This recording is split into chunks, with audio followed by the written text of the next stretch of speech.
Capítulo 6. Os erros capitais de uma relação doente, parte 2. A ditadura do excesso de trabalho e da insensibilidade. Máquina de trabalhar, a masmorra da insensibilidade. CK era uma empresária bem-sucedida, mulher analítica, forte, segura, determinada. Sempre soube o que queria. Não precisava do apoio dos outros para fazer o que achava correto. Empreendedora. Se as oportunidades não lhe batessem à porta, não havia problema, ela as criava. Sonhadora. Se precisava inovar sua empresa e injetar ânimo nos funcionários, ela mesma dava-lhes um choque intelectual. Corajosa. Quando precisava expandir sua empresa, olhava as perspectivas e, se seu caixa não fosse suficiente, ia ao banco. Era uma mulher leoa, com incrível garra, generosa, todos gostariam de estar ao lado dela. Cresceu muito, expandiu sua cadeia de lojas, tinha centenas de funcionários e um lucro significativo. Era uma mulher admirável no mundo dos negócios, mas deixou de ser no mundo emocional. Cometeu um erro capital, esqueceu-se de si mesma. E, além disso, como desconhecia a teoria do eu como gestor psíquico, caiu numa grave armadilha, a armadilha do sucesso. Por favor, gravem esta tese. O sucesso é mais difícil de ser trabalhado que o fracasso. O risco do sucesso é se tornar uma máquina de trabalhar, uma máquina de atividades. Raramente uma mente brilhante, uma pessoa bem-sucedida como profissional liberal, no mundo das empresas, universidades e da política, não se enreda nas tramas dessa armadilha. Nossa empresária teve sucesso profissional e insucesso emocional. Desenvolveu uma mente intensamente ansiosa, agitada, hiperpensante. E você, tem sucesso emocional? Vive com prazer e tranquilidade ou é também uma máquina de atividades? Algumas pessoas querem ser as mais ricas e bem-sucedidas do cemitério. Morrem antes de fechar os olhos. Não desfrutam a vida. Ela tinha dificuldades de delegar comandos. Quem não delega poder, não delega a si mesmo o prazer. Adoece. Sua mente não se aquietava nem quando estava em casa ou dormia. Parecia um africano diante de um predador. Um leão, só que o predador estava em sua mente, sugando sua energia. Estava continuamente cansada, estressada, impaciente. Tinha dores de cabeça, queda de cabelo. De vez em quando, seu coração disparava como um cavalo selvagem. A mulher sorridente deu espaço para a mulher angustiada. A mulher ponderada deu espaço para a irritadiça. Diminuiu o limiar de suportar frustrações. Nos primeiros anos da empresa era calma. Com o sucesso empresarial, diminuiu seu limiar de tolerância. CK não era uma mulher autônoma, não sabia falar de si mesma, mas era analítica, pensava antes de reagir. Porém, limitou sua capacidade de análise, em especial para avaliar quem era, aonde queria chegar e como estava sua qualidade de vida.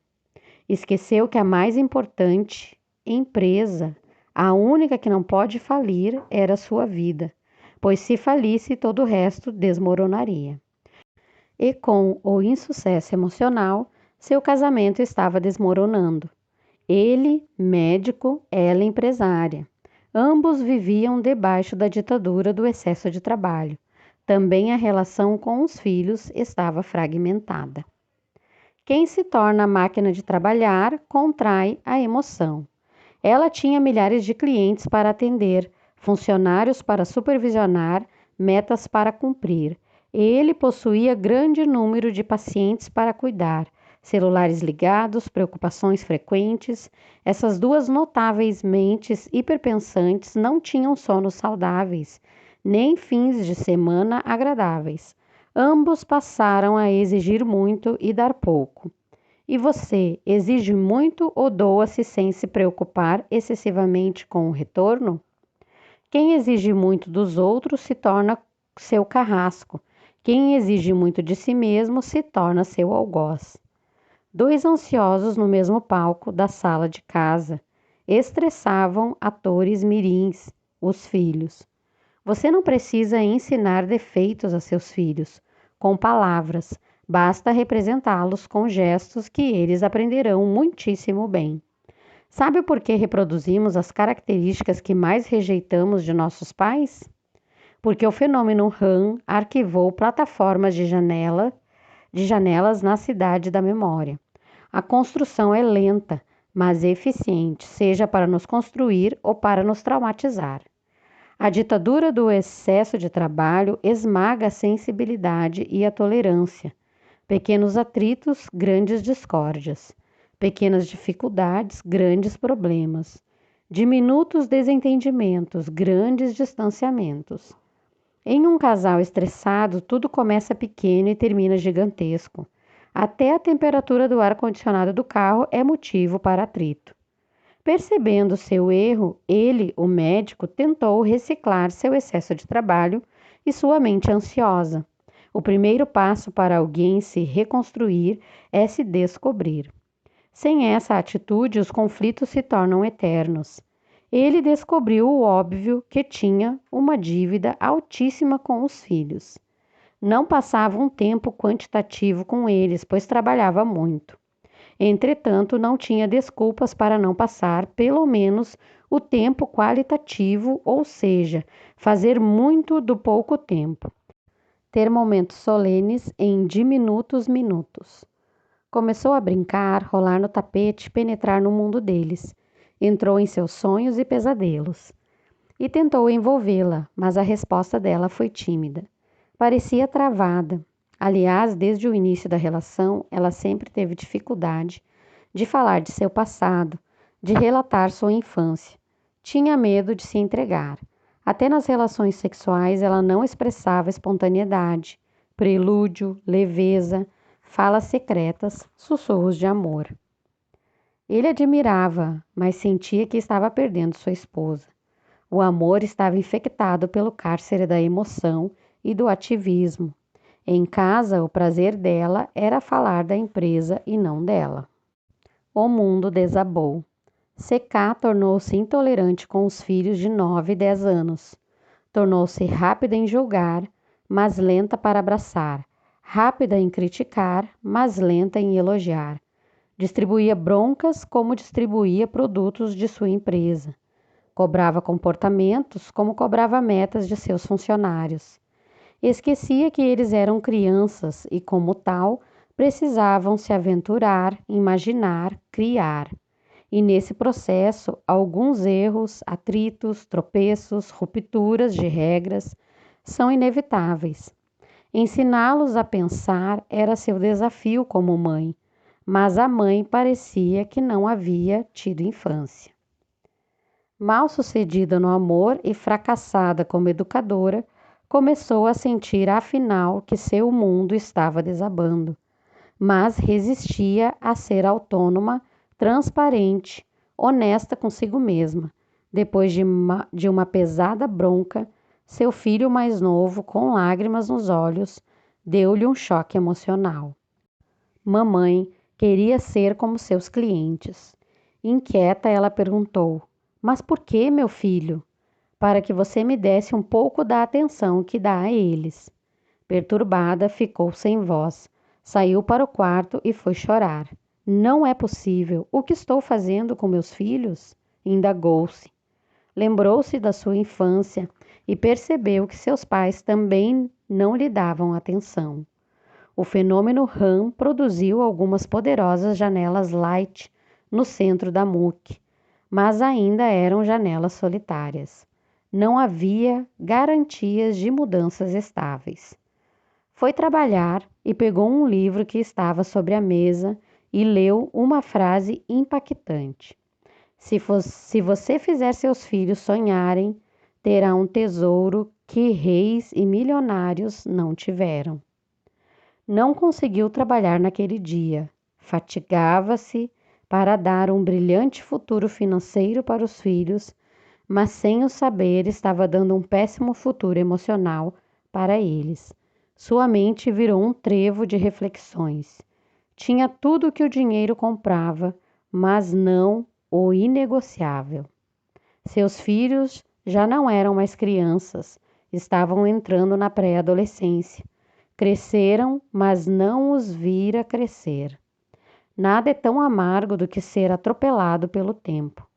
Por favor, olhe ao redor de quem você ama e veja se você não está deixando as coisas mais importantes de sua vida passar. Muitas pessoas só conseguem desacelerar suas atividades quando estão no leito de um hospital. Querem ansiosamente comprar tempo, mas o tempo não está à venda. Não são poucas as vezes que me sinto um comprador de tempo. CK deu conselhos aos seus filhos. Foi um manual de regras. Não entendia que pais que são apenas manuais de regras estão aptos para consertar máquinas, mas não para educar seres humanos. Educar seres humanos exige transferências de experiências, mundos cruzados, lágrimas contadas, sonhos confessados, dores compartilhadas. Desculpe-me, mas você transfere experiências ou apenas aponta erros e dá conselhos superficiais a seus filhos? Não sabia se colocar no lugar de quem amava. Desconhecia os segredos mais importantes de suas biografias.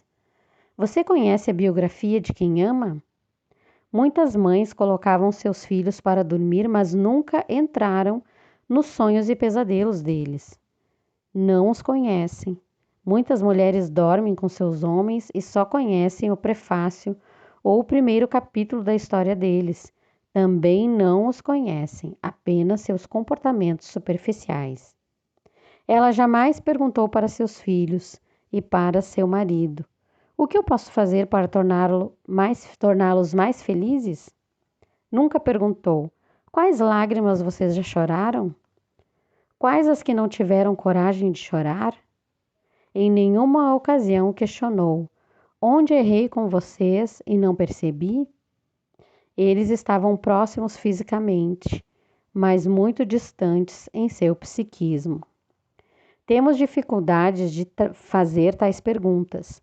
Mesmo psiquiatras e psicólogos não as elaboram com frequência. Precisamos nos refazer.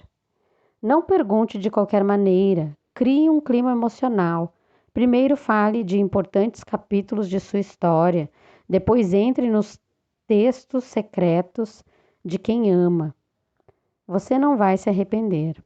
Certa vez, quando morava nos Estados Unidos da América, procurei estar só com minha filha do meio, a Carol. Percebi que ela precisava de mim de maneira mais íntima e especial. Sentamos juntos num restaurante e eu comecei a me abrir. Disse que em alguns momentos a solidão é minha melhor amiga. Por meio dela podia ter um encontro comigo mesmo. Revisava minha história, reciclava minha dor e fragilidade e reacendia meu processo criativo. Animada com minhas palavras, confessou que também tinha necessidade de se recolher em alguns momentos para poder refletir sobre sua vida e aproveitou para se abrir. Contou-me um conflito importante porque estava passando. Ela havia sido rejeitada por alguns jovens de sua idade. Havia sofrido o fenômeno bullying. Estava muito angustiada. Seus olhos brilhavam, não diante de um psiquiatra, mas de um pai amigo que a compreendia e que ela sentia que era apaixonado por ela. Pude transmitir para ela algumas experiências em que também fui rejeitado. Foi um momento único e inesquecível. Nossas histórias se cruzaram. Descobri uma filha muito mais linda do que eu imaginava. A linguagem do amor. CK falava 3 línguas, mas desconhecia a linguagem da emoção e a troca aberta de experiências. Teve pais éticos, porém rígidos. Pouco a abraçaram, beijaram, acariciaram, elogiaram. Ela reproduzia a mesma história com seus filhos. Foram rígidos com ela, rígida e inflexível tornou-se com seus filhos. Casais que não se conhecem e que desconhecem a biografia de seus filhos tornam-se um grupo de estranhos vivendo na mesma casa. Consciente de que não conhecia a biografia de quem amava, C.K. ficou insone, angustiada. Foi nesse turbilhão de emoções que pela primeira vez abriu as portas do passado e reencontrou o fantasma que a assombrava. Havia sido abusada sexualmente por um tio. Negava-o a qualquer custo, mas a criança asfixiada queria respirar dentro dela. Seu mundo desabou na infância. Pouco brincava, raramente se soltava ou relaxava. Seu carrasco a ameaçou. Como seus pais eram rígidos, silenciou. Teve medo de contar-lhes sobre seu drama. Uma plataforma de janelas doentias foi construída. Seu eu foi encarcerado. Punia-se quando falhava. Era autoexigente. Procurava brilhar nas provas escolares para compensar seu sentimento de vergonha e autopunição. Deveria ser a criança mais abraçada, protegida, amada, mas se isolou. O tempo passou e agora a mulher de sucesso fracassou no essencial. Calada foi com seus pais, calada era com seus filhos. Pais, por favor, jamais deixem de falar dos riscos do abuso sexual para os seus filhos, desde os primeiros anos de vida. Ensine-os a não dar liberdade para adultos e adolescentes invadirem sua intimidade. Abram sempre um grande canal de comunicação para que eles tenham liberdade para se abrir. O abuso sexual produz janelas power dramáticas que se reproduzem continuamente, desertificando áreas nobres de crianças e adolescentes maravilhosos. C.K., uma mulher impenetrável, tinha sede e fome de relaxar e falar dela mesma, mas não sabia. Todavia, arriscou-se tanto a se conhecer como a deixar-se conhecer. Uma vida sem riscos é uma história sem vírgulas. Rasgando o coração psíquico. O eu de C.K. deixou de ser vítima de seu sucesso e do excesso de atividades e passou a dar os primeiros passos para gerir sua emoção e reorganizar sua história. Foi um belíssimo encontro consigo mesma, mas não sem dor. Precisava aprender a reconhecer suas mazelas e dar uma nova chance para si mesma. Era tempo de parar de se punir. Você dá novas oportunidades para si mesma? Ela iniciou o processo de reconstrução dos bairros da sua memória, em especial da MUC, a memória de uso contínuo, o centro de sua história. Lembre-se, se usarmos a memória de uma cidade de acordo com a teoria das janelas do eu como autor da história, não é necessário ter toda a cidade da memória.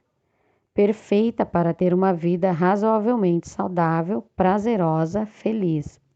Se construirmos bons bairros no centro da memória, na MUC, é possível alcançar essas metas. Se não fosse assim, quem foi mutilado, privado ou sofreu perdas irreparáveis na infância e adolescência teria poucas possibilidades de ter saúde psíquica. Algumas pessoas que atravessaram o caos psíquico mesmo sem tratamento psiquiátrico psicológico, sobreviveram com dignidade porque de algum modo construíram esses bairros. A mente humana tem potenciais incríveis. C.K. criticava e reciclava a postura, a maneira de ver a vida e de interpretar fatos. Janelas light foram construídas e pouco a pouco lhe davam sustentabilidade para ser livre, solta, afetiva e perder o medo de se entregar. Mas ainda eram grupos de janelas solitárias, por isso frequentemente reproduzia sua ansiedade e rigidez. Angustiada e insegura, procurou seu marido e contou-lhe sobre o abuso sexual. A mulher, ansiosa e fechada em seu casulo, começou a ser autônoma, transparente, perder o medo de si mesma. Médico, bom ouvinte, compreensivo, ao saber de sua história, foi um gentleman. Nada cobrou, nada inquiriu, nem especulou, apenas a abraçou longamente. Viajou ao tempo e colocou-se no lugar da mulher que amava, da criança maltratada, ferida, silenciada. Chorou com ela. Lágrimas de um amigo valem mais do que 1000 palavras. Ela jamais pensou que alguém fosse generoso com algo que lhe dava asco, repulsa, sentimento de inferioridade. Horas depois, seu homem apareceu, cancelou suas atividades e lhe trouxe um presente, fora de data, um buquê com belíssimas flores. Para mim? Mas não mereço. Machuquei tanto vocês, disse ela. Mas machucou porque foi machucada. Você, querida, merece muito mais. Merece todas as flores de uma primavera, pois foi uma criança fortíssima. Sobreviveu ao último grau de um terremoto emocional e tornou-se uma mulher brilhante, mesmo sem ninguém para dividir seus sentimentos.